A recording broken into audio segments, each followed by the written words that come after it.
kami sa bahay ni Roberto Mosquida. So, ito po aming bibisitahin ngayon. Aalamin kung ano ang kanyang kabuhayan bilang isang magsasaka dito sa bukid. Kumusta po? Ano po ang inyong pinagkabalahan ngayon? Mukhang nag-iisa lang po ba kayo? Mosquida. Dalawa po kami nung ano po. Roberto. Kasama po ninyo yung anak ninyo. Yung po pinagkakabuhayan, ang masasabi lang po namin dito na mahirap din po. Katulad niya na umaasa din po kami na kung sino ho mayroon magpatrabaho sa amin dito. Doon po kayo kumukuha, Kumukuha ng na para sa mga pang-araw-araw, Oo, ano? oo. Kayo po ay may mga alagang hayop din. Mayroon po, pagka oras na yung ulang pinagkukuhanan, Ano ng bahay nyo, pagbili yung manok para may pambili, pambudget namin Pag dito walang- sa bundok. Oo, pag walang maulam, Oo.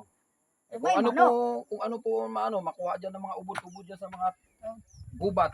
kumusta Ayun lang lang po po, ang inyong Ang ganda ng bahay niyo. Pang-araw-araw Ano ba dito. yung dingding yan? Kawayan? Kawayan po yan, kawayan. ay gawa po sa kawayan yan, na kawali.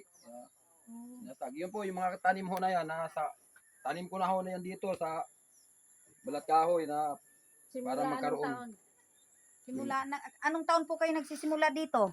Ang laki na po ng abukado, 2008 pa po kami dito. Dito na rin din po nag-aaral yung anak ko. Diyan po. Dito na Lakad rin pa po, papuntang papatahan.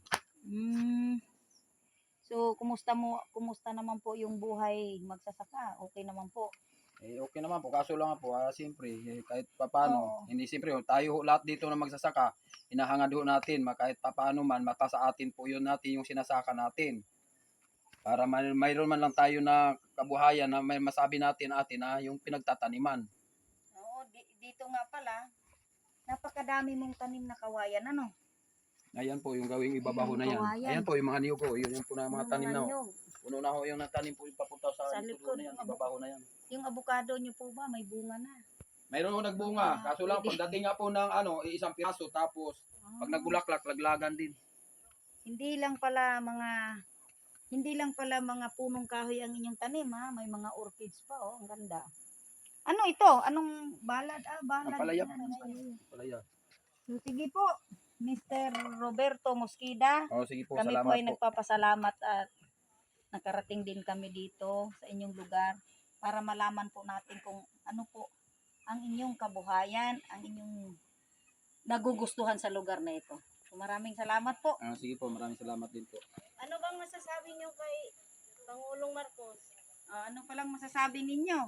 Masasabi ko lang po kay Pangulo, sana naman po kung sakali po, bahagi ho dito sa atin yung lupa na sinasaka namin dito, sana naman po mabigyan na ho sa amin ng mga nandito na nagsasaka dito sa bundok, sa mga nanirahan ho dito. Marami po kami dito. 20 taon na kayong nanirahan siguro. Mayroon na po. Kasi malalaki na yung mga tanim.